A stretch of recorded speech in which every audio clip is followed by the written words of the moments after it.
let's talk about like let's start at the beginning because I always think that I think what where you come from is always it's really interesting to see. Lots of people have different journeys to finding their passions and the things they want to do. But can you tell me a little bit about your childhood and like where it all started for you in life? Yeah, I don't know if I can like pinpoint like the first creepy book I read or first horror movie I saw. No, you Well, don't for have. movies. Yeah, it was so yeah. Started. Did it start with horror movies? So for movies, I think of Ernest Scared Stupid. Yeah, You're familiar with that? yeah. Um, I saw that a little bit too young and scared the heck out of me and always had to have my closet door closed after that. But man, I loved it. Did you have like a nice childhood? Was it a cozy childhood? Were you raised in the city or in the country? I was raised in the suburbs. Hmm. We moved around a lot when I was little, just for my dad's work because he's finding like different jobs. Hmm. And then that was like before kindergarten. And then like once I was in school, that's where I grew up. Yeah, And yeah, I mean, it was a nice childhood. yeah. I have my share of things I'm working through Well, who doesn't? emotionally, which I do in my books a lot. Yeah. Um, And Raised like, very religious. uh-huh. I still consider myself spiritual. Yeah. My wife and I still attend a Yeah. church, but it's not the same as when it's like the environment I grew up in, so Yeah. to speak.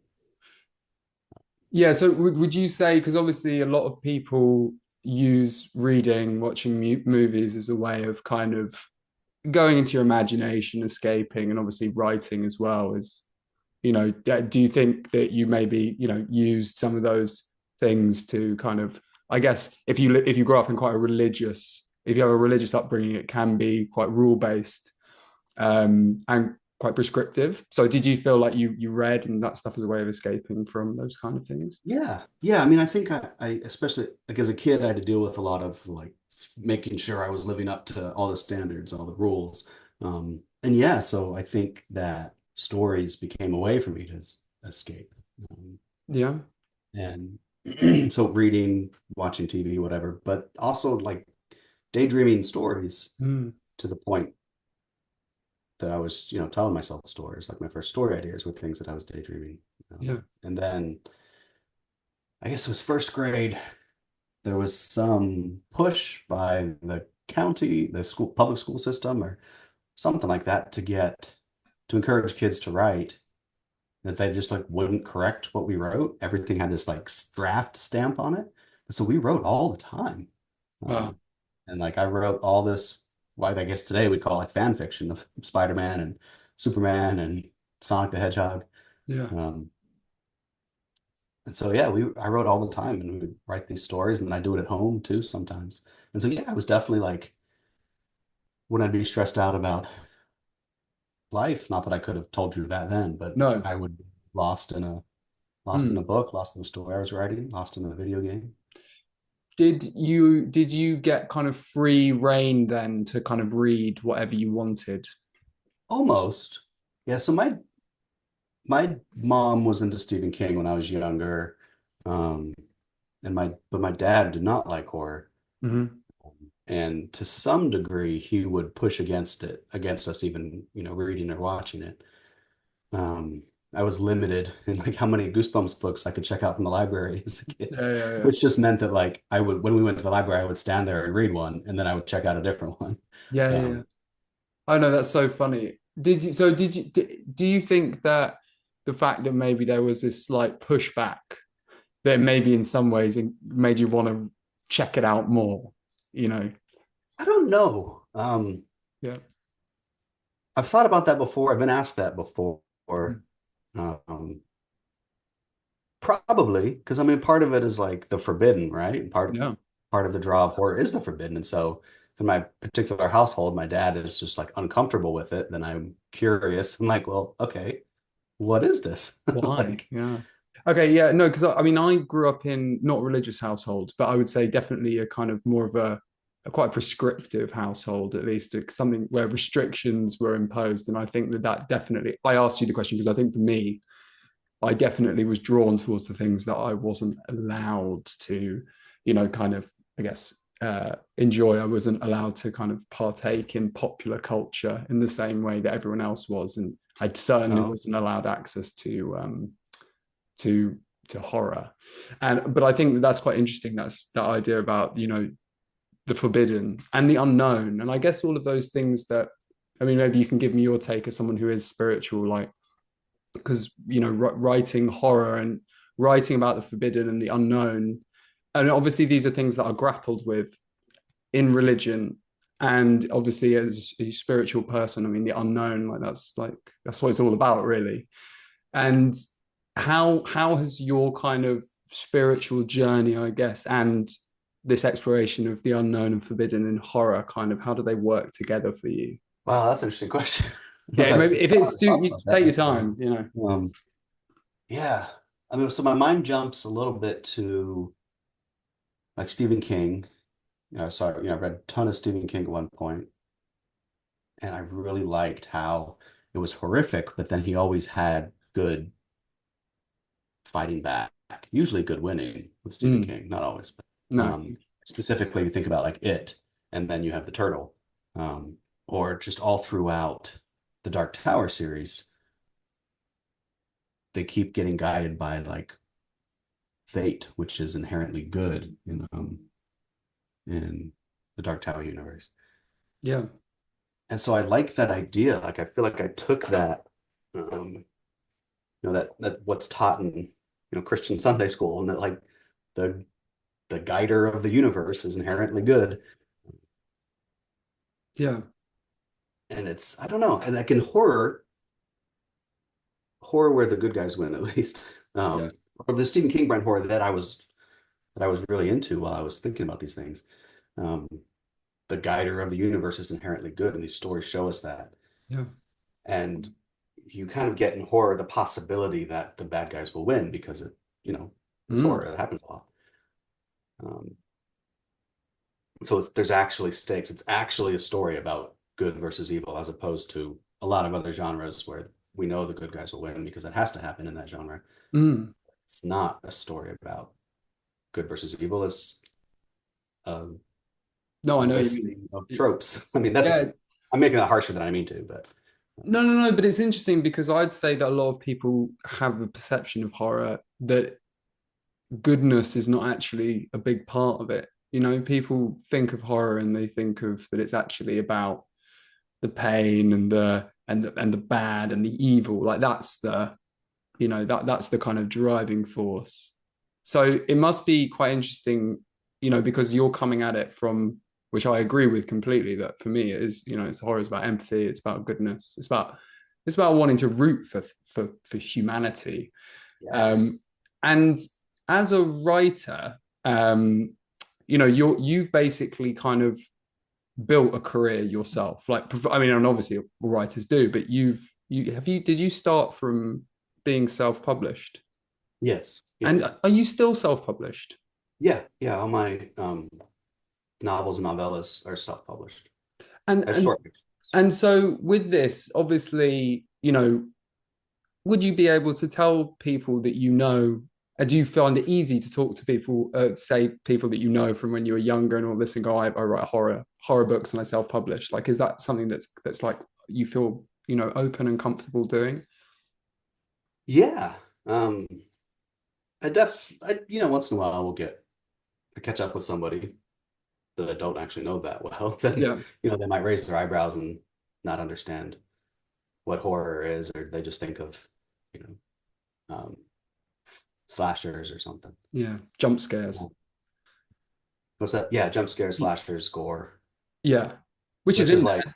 It's in in there. my head, it's like, those are all tools for the stories I want to tell, but Yeah. No, no, it's not totally. really what it is. Do you find it I get the feeling that you find it quite easy to write because you're a daydreamer. And when I say easy to write, I don't mean like write a novel, because obviously those things, they are hard to write. But I mean just the flow of ideas. and channeling yourself and your daydreams in stories. Do you find that easy? No. Well, I find it easy to come up with stories. Yep. Um, I never worried that I'm going to run out of good stories to tell. Yep. Um, I do find it difficult to sit down and write. Um, there's a lot of like self-doubt there of Hmm. every sentence is like, oh, this isn't good enough. And then this is weird, but one effect of like studying writing as extensively as I did from the time I was a teenager until today, um, of, reading dozens or hundreds of books and taking as many workshops as I could. I studied creative writing in my undergrad and I did an MFA. Um, I write a sentence and I have 1,000 rules that I've memorized and Yeah. bombard me.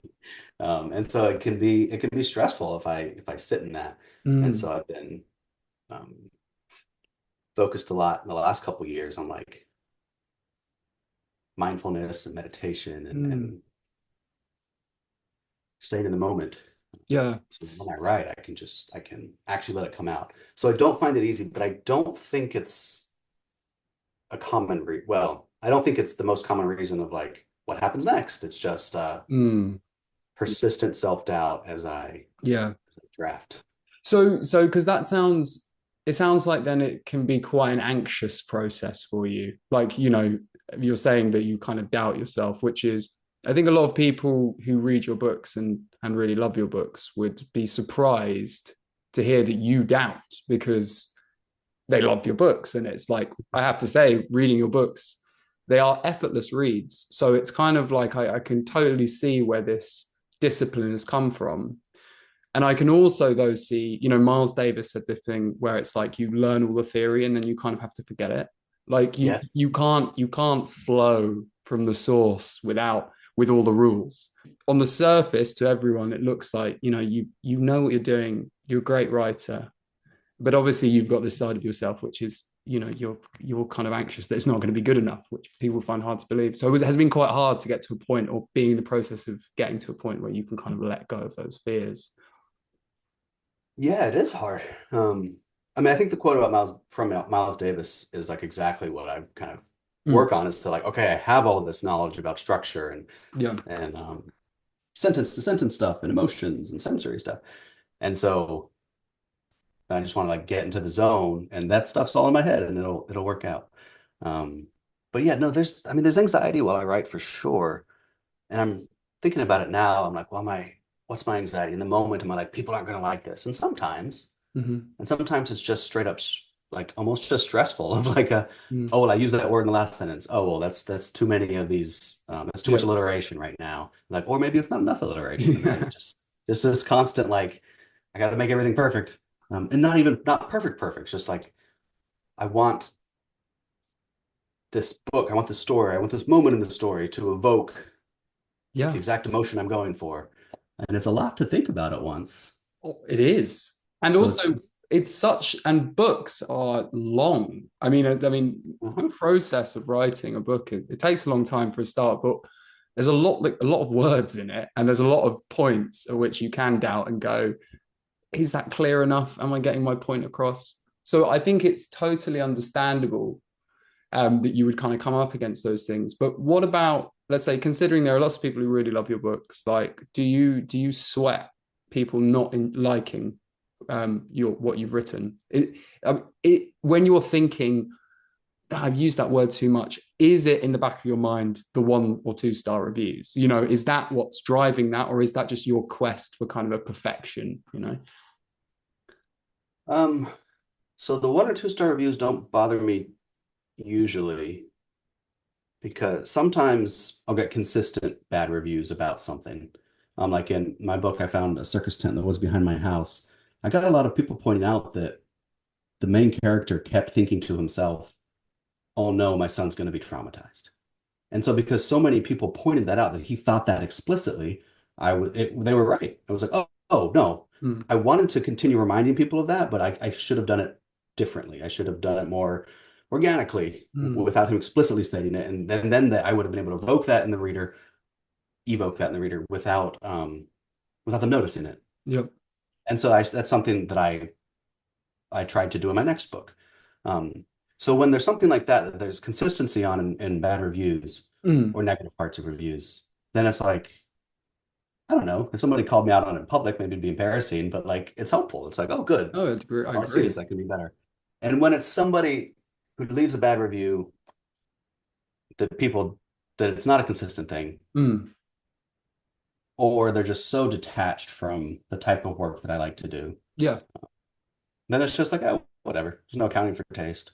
No. Um, No, I agree. and So then is you so it sounds like though that your drive when you're writing is about a type of perfectionism, at least not in terms of what someone else thinks, but you. well, I don't know. I'd like to say that, but I think it's sort of a fear that no, I'm gonna like I've like my newest book, The Twitching House. Mm, I was gonna ask Mercedes Yardley to read it for me and blurb it, and so I was nervous. mm, That's one thing I worried about while I wrote. yeah. It's like, well, Mercedes is like a great prose writer.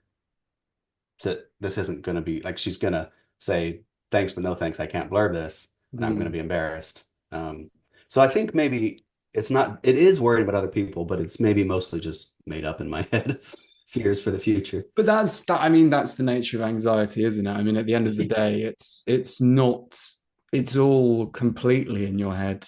And like I said, reading your books is like, I mean, from my experience, and I haven't read all of your books, but like my experience is that it is very easy to read for me, which is, I think, for me, is the highest compliment I can pay a writer because I do also appreciate writers who have a unique turn of phrase. And obviously, you do throw in, you throw in these quite beautiful, unique kind of like ideas and sentences and but you're not basically writing dense, heavy kind of prose, No, no. which obviously shows that you care about the reader, you know. Yeah, I think about accessibility. Like I want readers to start it and I want them to read it through the end. Um, Yeah.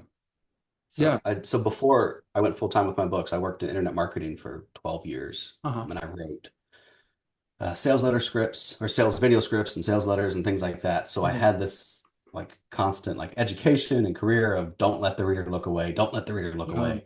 And so it's kind of second nature now for me to be aware of that while I'm writing fiction of like, all right, what's keeping them reading right now? Mm. Um, excuse me. No, it's fine. Yeah. And so I do have conscious tricks of like, well, this scene isn't the most exciting, so what am I going to do to make sure it still flows smoothly? Yeah. Um, and then, yeah, so I have conscious tricks for it. And then I think it also, at this point, it kind of comes naturally. And then that's the sort of story, that's the sort of art that I'm interested in making is like, it's not Mm. necessarily the book itself, it's the emotional experience that the reader gets while reading it. And so I'm writing horror. Well, I enjoy gothic slow burn or I enjoy reading it. Mm. I don't think I would enjoy writing it. Yeah, because your books are quite, they have a mystery, twisty edge to them as well. And I would say that your books are fun to read. Yeah. They're pretty fast paced. I mean, I want to in fact, let's get on to the Twitching House. If you could just kind of give like a short, like, what is it about? And we can talk about it. Yeah. So here it is. It's the It's a great Twitching cover. House. Great cover. Um, yeah, Luciano Fleitas did the artwork, and then Ruth Anna Evans did the typography on it. So I love that cover so much.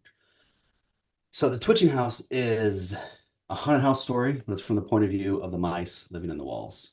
So if you take like the vibe of Watership Down, Yeah. mash it up with The Conjuring or maybe The Exorcist, and then throw in a heavy dollop of Cronenberg because I get bored writing about ghosts. So I write about weirder stuff than that. So the book opens with her like tapping on this window. Her brother Sorrel has already lived inside of this house for a few seasons there, and she says, "Does your invitation still stand? Can I come inside?" And he's like, "Of course, come on in." And she's like, "Actually, I have two pups. I need you to come help me carry them." And so they go out and come back in, and there's horrors going on outside that she doesn't understand. That's why she's like, "I can't stay out here anymore. There's a colony where her brother used to live, where she lives, Um, but she's like, they don't care enough about protecting individual pups. And I'm not staying out here like this. And so they go inside, and inside he kind of teaches her like how to live in there. And there's a human family who lives there. There's a mom and a dad and a little girl.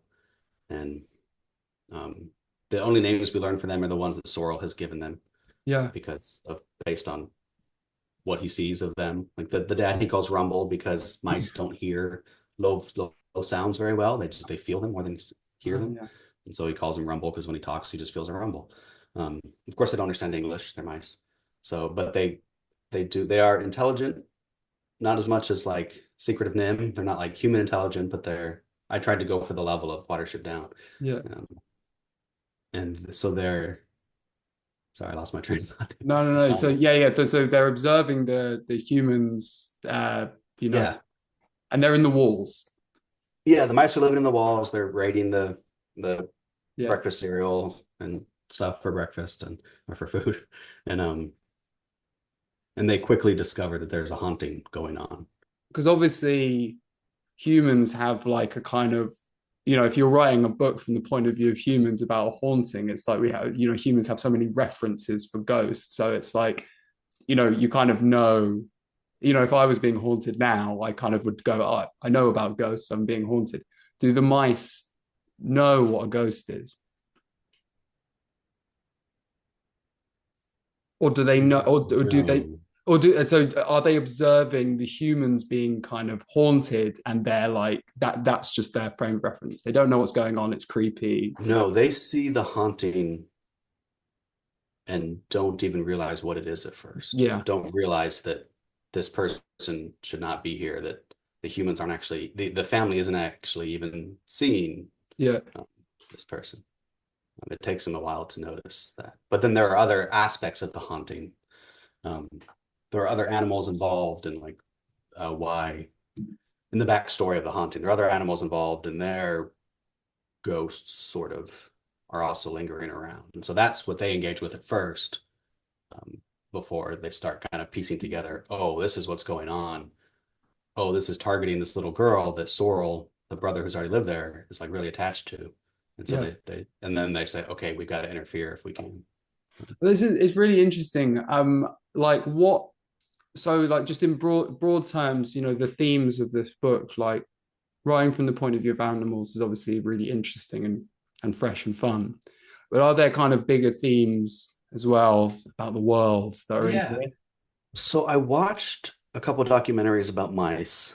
There's not as many as I thought there would be. No. Um, but this fact that stood out to me was like we see like this weasel come and find a mouse's nest full of her, 8 pups or something, and she just leaves. Yeah. And that's just evolutionarily, that's how mice work. She'll have another 8 next month. It's fine. Um, Wow. and so I was like, oh, that's what my character's big central focus is going to be is um, like I am not okay with not valuing my pups individually. And that's why she leaves. And then in the house, there's also themes of like what home means, Mm. because there's themes of what home means, what it means to have a home, what it means to be in your home. Yeah. And then they both kind of left. So Sorrel left, and their mother had issues with the colony before. And we kind of dig into is this really why Nettle left? Is dealing with just like they can't be who they are in that community they were in. And so um, Yeah. and that ends up being an issue with how they confront this evil that's in the house Yeah. It's so interesting. And I know that you're an animal lover. You've yeah, got dogs, right? got You've dogs and cats and chickens chickens. and I've seen your ducks. chickens. They're Yeah. great. Unfortunately, not enough of the reviews with the chickens involved. You did that a couple of times, once or twice. I feel like that needs to be more of a thing. But is it so? Your love for animals, obviously, there must be kind of you must channel that into writing a book like this. Yeah, I guess so. Um, I always liked Red Wall, Yeah, things like that. I love Redwall. And So there's other like, yeah, yeah, more recently there's been like, excuse me, Um, uh, a comic book series called Beasts of Burden, which Yeah. is like dogs and cats protecting the neighborhood from demons. And then Oh, that's I cool. I forget haven't what it. heard of that. Yeah, it's pretty good. Um, and so yeah, somewhere in there of like playing around with these books, and I played like a video game called Tales of Iron, which is Yeah, kind yeah. of 2D Dark Souls with a mouse. Um, Somewhere in there, yeah, my mind went, "Oh, this would be fun to make a haunted house story about the mice in the walls." And then in writing it, it was like, actually, there's like a whole farm's worth of animals Yeah. involved by the end. Um, That's fun. Was it hard to write from the point of view of an animal? yes, Because yeah, obviously full stop. Yes, there's so much logic, which is well, when you're writing humans, it's just implied. You don't need to, we all kind of can relate. But with animals, you're like having to build up how much they know, what do they know? That's why I asked about the ghosts. So yes, so did you find it hard at some points to be like, yeah. So a couple of things. There's how they perceive the world. So mice, like they don't hear, like they would barely hear you and I talking probably, um, but they would feel it, and they hear, but they can hear farther than we can. They can hear better than we can, but it's just higher pitched noises. And then they almost have echolocation in some situations. Like mm-hmm, that's how good their hearing is. They can hear physically that something is there. They experience the world different than us. Like they can hear much higher pitched noises than us, and they don't hear lower pitched noises. Like even you and I talking, they would feel it more than hear it. Um, and they almost have echolocation. They can hear maybe not like a bat, so they can grab a bug out of the air, but they can tell that like, oh, there's something in that doorway, which is something I use a lot. They kind of there's these like tunnels and weird spaces that they encounter, and they can listen, and they can tap their claw to see like, is there something around this corner or not. They might not be able to tell exactly what it is, but they can tell something's there just based on sound. that's pretty cool. Smell first, actually, but Yeah. Oh, that you becomes can. an issue in my book because they're ghosts. Do they have good sense of smell, mice? Yes. Because you always see that, the little nose twitching. Yeah. Yeah. So that's pretty cool, is because obviously though that actually gives you quite a fresh way to kind of perceive ghosts, you know? Yeah. So a problem, but actually quite a good solution to writing a take on a kind of haunted house. Yeah. So at one point, or early on, like the first thing that Netto notices is wrong with one of what turns out to be a ghost or something similar is that it doesn't have a smell. And she's like, this doesn't make any sense. And at first I wonder why that was. And then it's like, oh no, this is real. This thing really doesn't have a smell. And then it builds. Yeah, that's And so, great. yeah, I tried to do a lot of things like that. It got difficult a few times where like, well, mouse doesn't have a word for a refrigerator.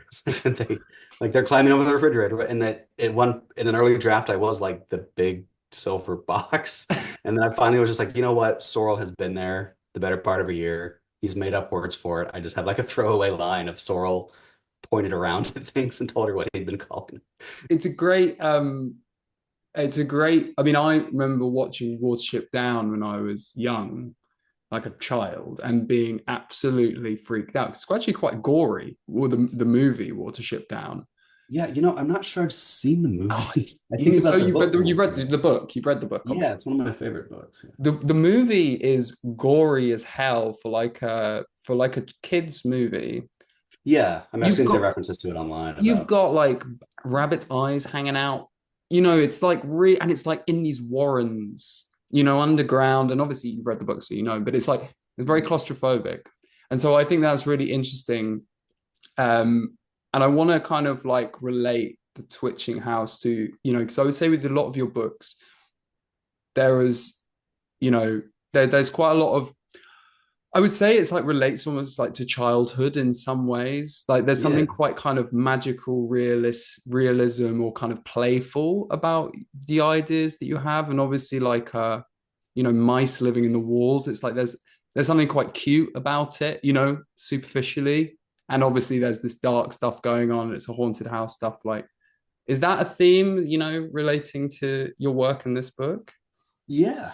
Um, I mean, it's something I engage with a lot, I think, of and part of it is that I like the effect of it. I like taking something cute and making it eerie. Yeah. Um, and I think that adds to like an unsettling feeling that I like to establish in the early part of horror books. Yeah. I mean, and you do. And I think that's like like all the I found a, kind of Yeah. books. That to me, when I first saw your books, the thing that I got was very much like those kids' books where it's like Yeah. it's almost like teaching you, those books that are designed to kind of teach you about the world in a way that, kind of tells you about these big themes by just, a bear doing a thing or whatever. Like that was the vibe I got, which is obviously what you're going for. It kind of segues quite nicely, I guess, into this idea about, the things that scare you as a person, because obviously, like you've said, the things that you write about usually kind of come at it from quite a playful point of view. You kind of, I guess it's a lulling in some ways. It's going, this is something that is looking quite cute, quite cozy. If I sell someone the book of going, it's about mice living in the walls and it's a haunted house, I would be probably for people, might think, oh, this is quite a kind of nice, friendly story. But obviously, there's subtext in everything that you write. I found that in everything. And why is that? Why are you approaching things from this point of view of kind of safety, and then subverting our expectations? Like, what's scaring you in that? It's a good question. I think that's just how it works. Like in my book, I found puppets in my apartment walls. If the book Yeah. was immediately the main characters fleeing puppets, but well, you would start reading the book and okay, this is about a book. This is a war. Within this book is a world where puppets chase people. So that here we are. I'm gonna read this book now. But because I started off with, I do actually start with a puppet poking a guy, but then it disappears, and so it starts off with like, what is that? Yeah. Is that what's going to happen here? Um, then that does allow actual fear to be felt because we establish the world as no, it's not normal for puppets to be walking around, and so when they are, it's scary. Um, It's uncanny. yeah, yeah. Um, so in terms of like my own fears, well, yeah, puppets like that, big furry puppets. That's always kind of weirded me out. Um, and then, I mean, that book is just all about my own fears of so just like the silliness of having a phobia of Muppets, pretty much. But then blended with at the time that I was writing it, I was grieving my grandfather. Um, it was very strange that I was never going back to his house. Yeah. Um, even that town, there's no reason for me to go to that town anymore. Um, Very strange, very weird to look to the future, to look at holidays and stuff and be like, or to look at when I'm near there, I'm not going to swing by. Yeah. Um, so it was this really weird. I mean, it's grief. So it's a forward-looking grief. It was really strange. Um, and then at that same time, my kids were starting to get old enough that I could be like, hey, look at this stuff from my youth. Isn't this fun? Like, aren't Ninja Turtles cool? Isn't Mario cool? Um, and I was actually struggling with that in my head. I'm just like, wait, I need to let him be him. Yeah. And also, but more so, I was like, do I want to start collecting like retro video games that I liked or wanted as a kid? Like, or is that just sad? And so, um, I don't think it's sad, but I decided it wasn't for me. Yeah. Yeah. Um, or would have been for me because I wouldn't have been doing it for like reasons that other people do it. Yeah. Um, but what it boils down to, what I'm getting at is like there's this fear of like, am I doing life right? Is this like, am I doing life right now? And in that moment, in regards to raising my kids and then how I engage with nostalgia, um, there was that fear, and there was fear of like, is this grief going to last forever? Mm. And like, am I even handling this grief right? Because it's my grandpa. It's not like my wife or something. Yeah. And everybody goes through this, but so it ends up being this like fear of, am I doing it right? Am I even fearing right? Like, am I grieving right? Am I this or that? And so that got mashed into this book, which is a book of it's about being scared of puppets, and it's also about being scared of just where you are in life and Mm. whether you're doing anything right at all. Um, Yeah. and if you've read that one, then you know like the main character, that's like Yeah, I've read it. Yeah. his whole character arc. It's a And really so good yeah, my book. fears, like my deep like anxieties and fears day to day very much work their way into the themes of my book. And then sometimes, yeah, my actual like puppets are freaky. I'm going to write about puppets, or like I write about liminal spaces a lot. Yeah, well, like your most recent book, it sounds like there'll be quite a lot of liminal space action going on in the walls. Yeah. Yeah. Weird, like in between spaces and non spaces. And one sec. No, that's fine. Um, so actually, this was like something I've engaged with. I keep saying engaged with. It's You're something that I've editing yourself as you're speaking to me. You're doing your writer yeah. thing. Let me use some different consonant sounds to vary it up some. Um, So when I was a kid, this is actually my same grandpa who I lost a few years ago. Yeah. Um, so they had, well, from my point of view, I go down into the basement because there was candy down there. There's also like a bunch of food jars and storage. It's a cement floor basement. It floods sometimes. Um, and one time I'm like 8 years old or something. I go around a corner around this shelf and there's a door, this jet black doorway in the wall. And I'm like, have I seen that before? What is that? Um, and it's not a door, it's an open door, but it's so dark that I can't see Mm, past it. And I eventually work up the nerve to walk up to it and be like, where is this going to lead? And it's a coal room. Like yeah. there's coal in there to burn for heat. Um, and I was disappointed that like there wasn't something scarier. Some labyrinth. Yeah. Right. Yeah. Or like another experience is actually also at their house. He had a bit of property, and so up this mountain, there's a cave that I grew up like hiking, and we'd look at, it's just a hole, it's a pit down in the Yeah. mountain. So you can't just go into it. But we'd hike it and we'd hike to it and find it. And eventually as a teenager, I went into it and I had a rope around me and climbed down. And at the bottom, I reached the bottom at about the end of the rope and I turn a flashlight on and it's 15 by 15, this kind of round room, but there's a tunnel that goes off. And I yell up to my dad, like, hey, I'm going to untie myself and go see what's down here. And he yells back, no, you're not. But I didn't because that, I mean, it was scary, but also it would have been stupid because I was by Yeah. myself down. Yeah. Um, I went back a few years later with one of my uncles came down with me and there wasn't much. It was just like another room and that was it. But for that space, that time in between, I was like, I want to know what's Yeah. down that tunnel. I want to know. And so like when I read House of Leaves eventually, Yeah.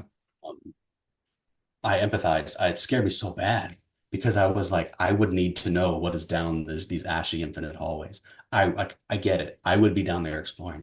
And so that's a fear that I do write about a lot with liminal spaces, infinite spaces, of just this desire to know what's around the corner. I want to know, and it Yes. scares me. Yeah, because I mean, I guess it is about the unknown, isn't it? And I think that it's easy to attach fear to the unknown, but also exhilaration. Because for you, it wasn't just there's no fucking way I'm going in there. It's like I'm scared to go in there, but I'm also compelled to go in there. And that's actually quite a neat metaphor for like even reading like a horror book or a scary story. It's, like we enjoy this kind of stuff. And it's not like we're petrified of it. If we were phobophobes, if we were scared of fear, or then we wouldn't. But it's like that weird thing that you have, isn't it? Where it's like, I'm scared, but I want to know.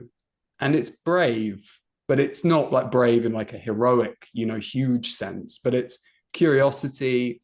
And it's all these things. Do you know what I mean? Like that, how curiosity and fear and the unknown, they kind of exist quite neatly beside each other.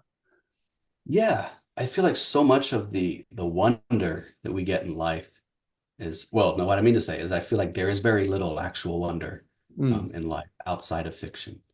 And so these moments mm, that we do actually get, um, they are often aligned with fear because it comes from we don't face the unknown very often.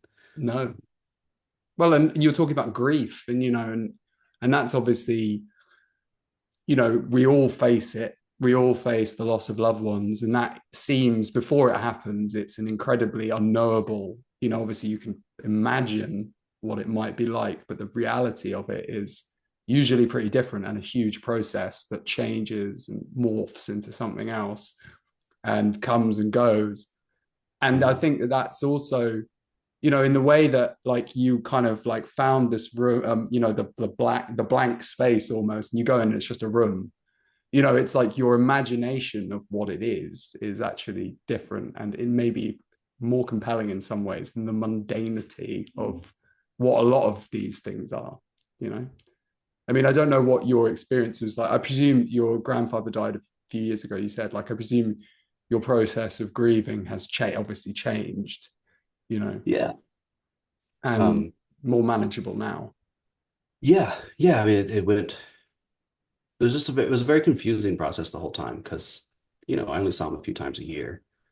Yeah. But it went from like, oh, this is a lot harder than I thought it would be to, it just becomes part of life. I think about him and like, oh, I miss him. Mm. Yeah. As opposed to like, I think about him and I shut down for a few minutes. Yeah. Yeah. No, it's a very interesting thing. And I mean, like you mentioned before, like obviously there's points of grief, like that obviously you can kind of imagine that there's like grief, different levels of grief. Like you mentioned your wife, like I'm married as well. And obviously those kind of thoughts are mind Yeah. blowing. That's like Yeah. Life what, changing. yeah, and like nothing will be the same. And like all this time and love and effort that I'm putting into someone, it's all gonna come back in my face. Like, and because I often think about that. And I mean, I actually, I think that liminal space is actually a really good metaphor for, these things of like, wow, I'm gonna go in that room one day and I don't know where it's gonna take me or how big it is and how deep, you know. So I do understand your fascination with it, you know. And I definitely got that actually from, the puppets book because I think that, yeah, I think that, like I said, on the surface, it's something which is quite playful. And then when you're intertwining this kind of grief and, like you said, the anxiety of life and am I living it properly? And you realize that anxiety is also just a liminal space that you can get lost in forever, you know? Yeah. Like, I mean, I'm sorry if I keep coming back to it, but I'm getting the impression that anxiety features quite heavily in your life, you know? Yeah. Yeah. I mean, it does mine as well. So, Yeah. Yeah, no, it's something I deal with for sure. And that I worry about passing on to my kids. yeah, And, and so within my writing, I mean, I'm anxious about it, but then my characters, some of my characters just have anxiety, but they all have self-doubt. They all, yeah, is this the right thing to do? Because that's anything in my life. That's what I'm familiar with is, oh, is this the right thing to do? yeah.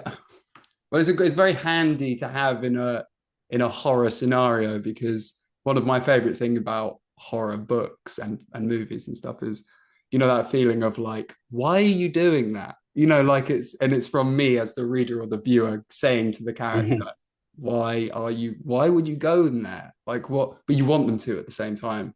So it's like it's very relatable to write characters who have self-doubt. I would be surprised. I think there's probably a heavy correlation, like you said. There's not,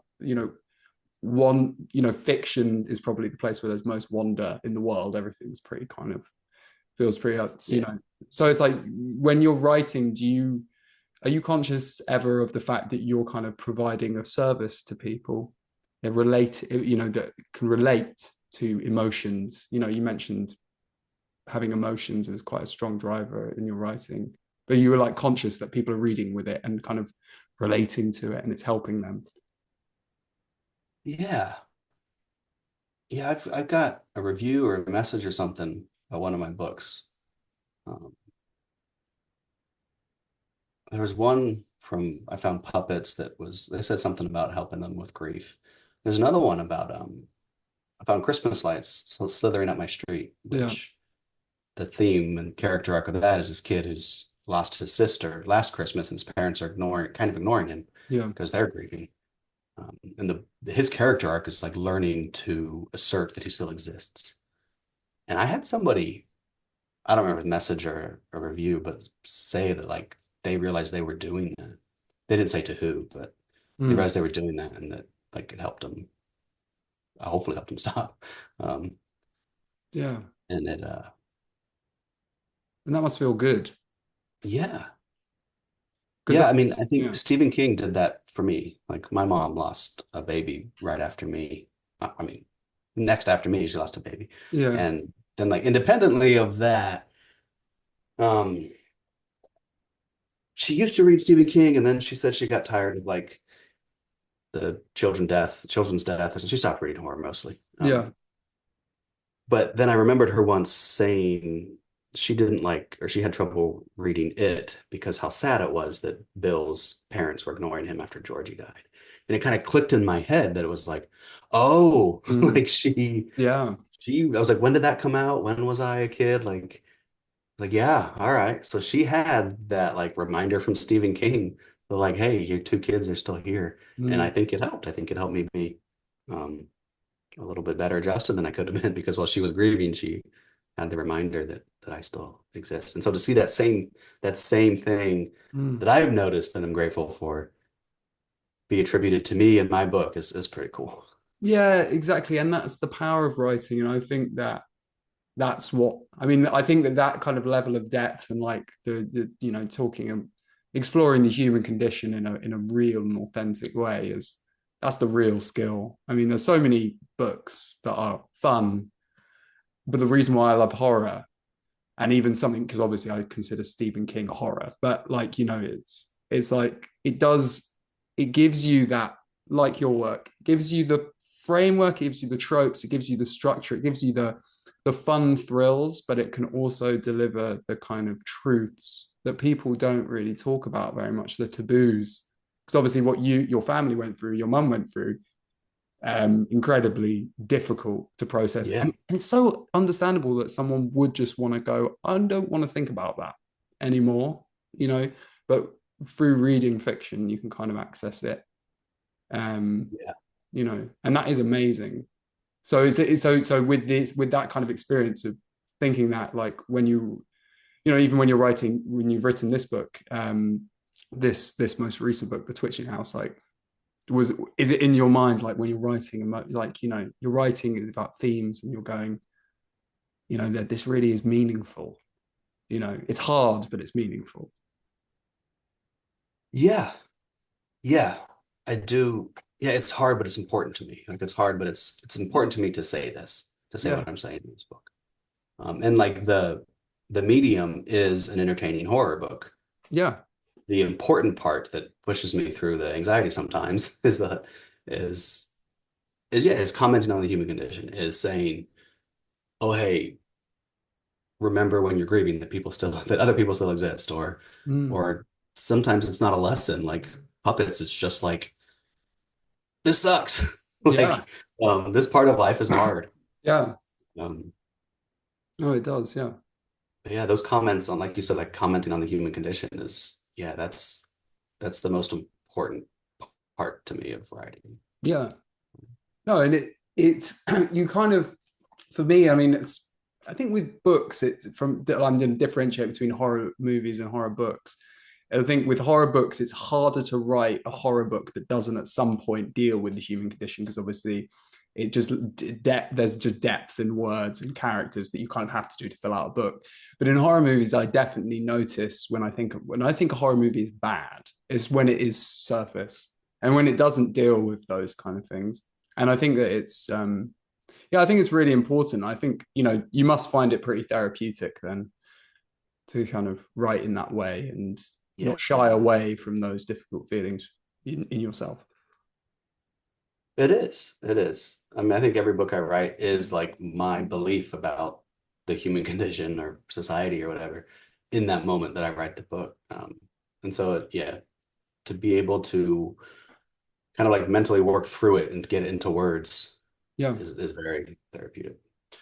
I want to talk about I've got this thing which my theory, and it's based on my experience in life is, and then also actually a lot of the people that I talk to and a lot of people in the horror community is that it feels like sometimes we are a bit of a community of outsiders, people who have kind of maybe a bit felt like they can't quite access things in the same way that other people can. They can't kind of struggle to fit in or fit in effortlessly. It's not that you're like totally inept and can't function in society. But it's like you feel like you're an observer and that you're dealing with things that is hard to communicate, hard to express. Do you agree with that? Like, I mean, firstly, actually, do you think of yourself as a bit of an outsider? Yeah, yeah. I was just thinking is like I've become more involved in like the horror fiction community, and as I've been going to conventions and Hmm. in a geographic area, I see the same people. Um, Yeah. and I'm like, man, no, I feel like very comfortable now with these people. But yeah, I think we are. I don't know. I don't know if does horror make us outsiders? Do we seek out horror because we're already outsiders? Yeah. Um, I one don't column A, know. one column B. Yeah, one thing that okay, so I've been the YouTube algorithm has been like, hey Ben, you want to watch videos about you outsider art, right? And I was like, oh hell yeah, I do. Yeah. And so like watching these videos about these outsider painters and singers and musicians and stuff, and I feel like I noticed that in the indie horror community, there's a lot of fiction that like technically prose sentence to sentence is not good. Like Yeah. it's not um and maybe structurally as well. Like Yeah. it doesn't play beats in such a way that engages with tropes or that doesn't follow tropes or engage with tropes sometimes that people expect. So it's not um It's it's not kind of hugely bouncing accessible. against people's expectations instead of working with them Yeah. and honestly because the writer doesn't understand them well Yeah. enough yet. No, it's Um not a choice, but is it? Yeah.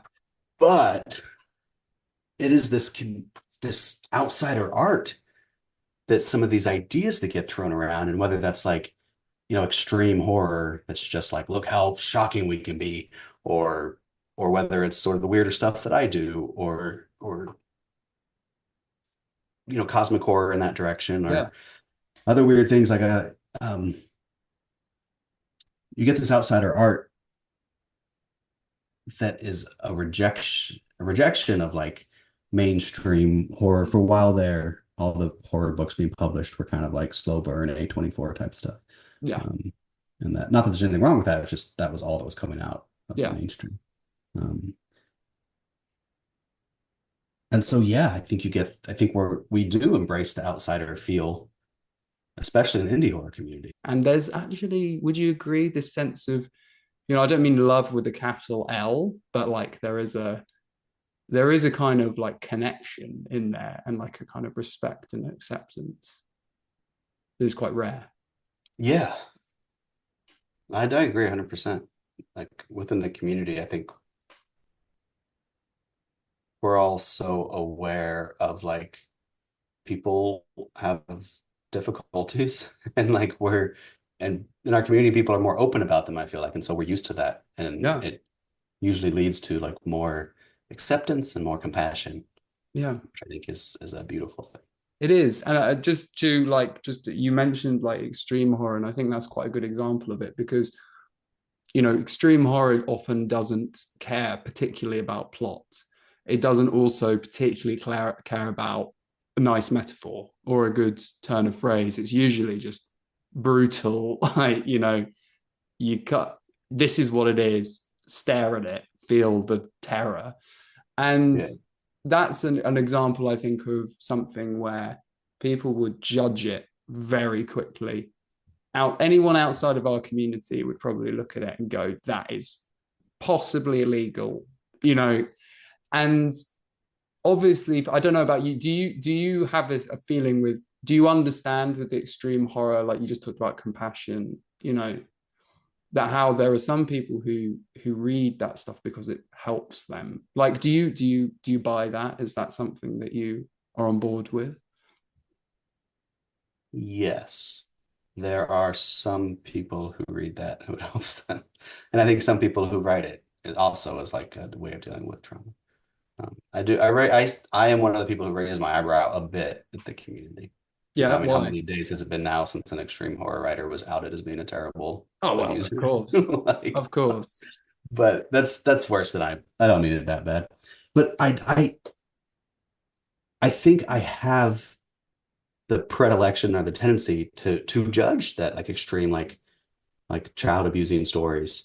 Mm. But then being part of this community and meeting these people, um, Yeah, the readers and the writers, and it's like I think a lot of them are just like, oh, either like, oh, this is an emotional thing, or this is how I'm going to deal with my own traumas, mm, or it's this is an artistic thing. Like this is mm, interesting to me. And they might not call it an artistic thing. They might say like, oh, that gore is awesome, but like yeah, we're saying the same thing. Um, and so I think like the openness of this community mm, has helped me be like, okay, now this is, it's not as scary. It's not as bad as it can look at first. no, Uh, no, it doesn't mean you have and to. You don't have to read it. It's not like no, I going. don't read it. No, and I read it when there's some when I notice that a lot of people are within that community are talking about it, and I kind of get Oh, okay. curious. And sometimes I read a chapter or two and go, yeah, I can't get it. I don't think I need to. I don't think I need to subject myself to more of that. But I think it is actually that thing of like being taught to be more open-minded Mhm. is, I mean, that's what I would say actually in general horror is all about, not just extreme horror, you know. Um, and it's a lovely thing. I want to, before we're kind of going to come to the end, but I want to talk about I want to just talk about like do some nerdy stuff like horror movies. You know, they're quite different to books in a lot of ways. Do you have any? What's your favorite type of horror movie? I like weird investigations. So, like I really liked Hell House LLC. Yes. There's a movie called Terrified. It Yep. was a Shudder movie. I loved that one. Yeah, that's Um, sick. I love Shudder, to be honest. yeah. Um, I think about what's it called? Borderlands. Yeah. Actually, it's called one thing in the UK, one thing here. I think it's Yeah, Borderlands or no, I Final know what you're Prayer. talking about. Yeah. Um, and it's like a investigative team about a miracle or something, and it turns cosmic. Yeah, yeah, yeah. I know. What about Blair Witch? Do you like the Blair Witch Project?